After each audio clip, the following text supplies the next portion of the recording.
Hi guys, magluluto po tayo ng pansit. Meron po tayong, ayan na po yung mga ingredients natin. Ayan, may bihon, nakababad na po yan sa tubig para lumambot. Meron na ring cabbage. Ayan. Okay, ngayon po guys, unahin po natin yung sliced pork.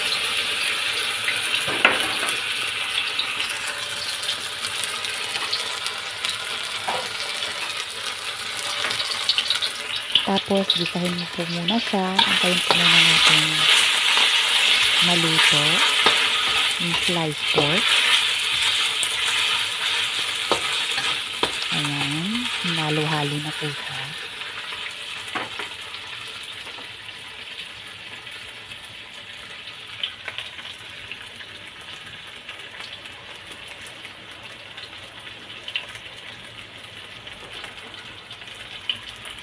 Ayan.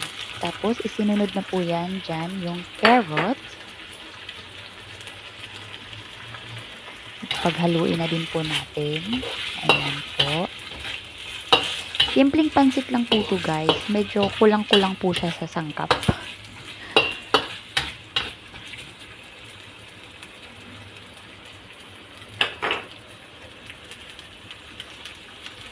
Ayan na siya. Nahalo na yung sliced pork at carrot. Tapos, isusunod naman natin dyan. Maya-maya pag medyo ayan, yung cabbage. Ayan na po siya. Paghaluin po ulit natin.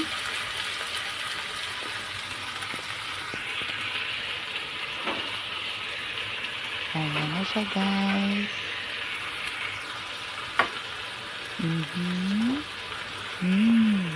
Parang natatakam na ako. Wala pa dyan yung bihon, pero natatakam na ako.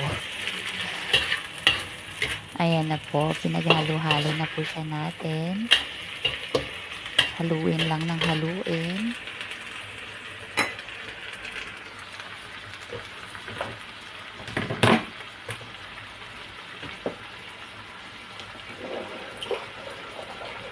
O, diba?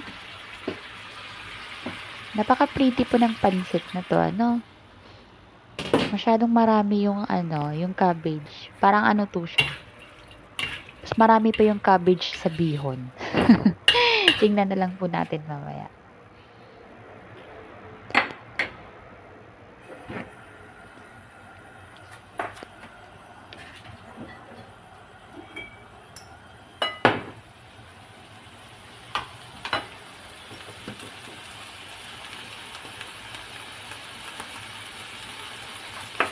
Ayan na siya guys. Tapos, nilagyan na po natin yan ng konting toyo. Tapos, lagyan na rin po yan ng konting asin at paminta. Nasa sa inyo na po yung paminta. It's either black pepper or white pepper. Ayan.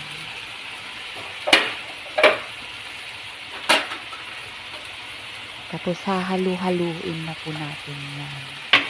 Hintayin natin maluto yung gulay. Okay. Ayan na siya guys. Paghaluin na po natin. Ayan. O diba, gulay pa lang. Nakakatakam na. Gulay pa lang yan ha.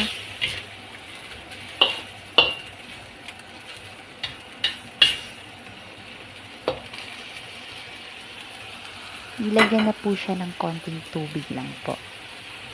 Ayan siya.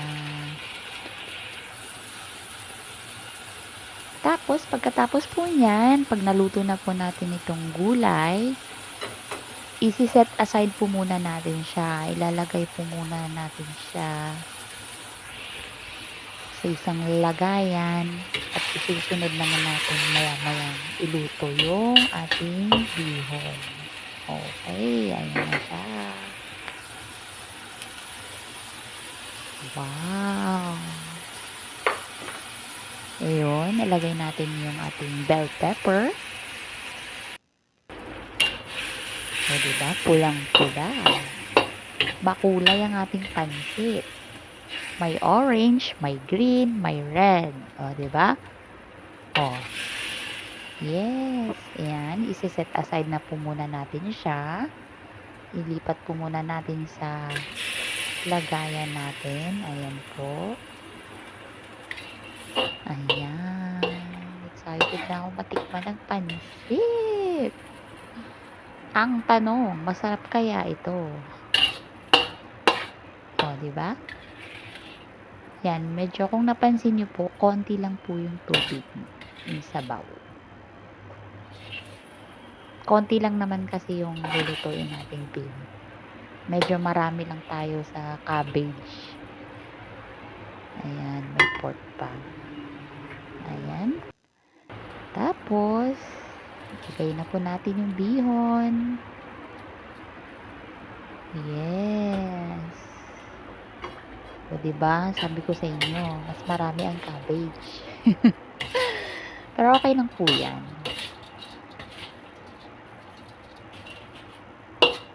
Ayan, paghaluin na po natin. Malambot na po yung ating bihon dahil binabad na po natin yan sa tubig kani-kanina. Yes po. Ayan na po siya. Paghaluin lang siya ng paghaluin. And then, maya-maya, pagsasama-samahin na natin, ano. Ayan, medyo makulay na yung bihon. Ayan na siya. Ilagay na po yung mga gulay. O, diba? Ready na ang ating pansit. Nagugutom na ako. Ayan. Pwede na ba? Oh. Tapos, ngayon, ito na nga at atin ang titikman. At kumuha na ako ng plato at naglagay na ako ng konti para ating tikman ang ating pansit bihon. Ayan siya, guys.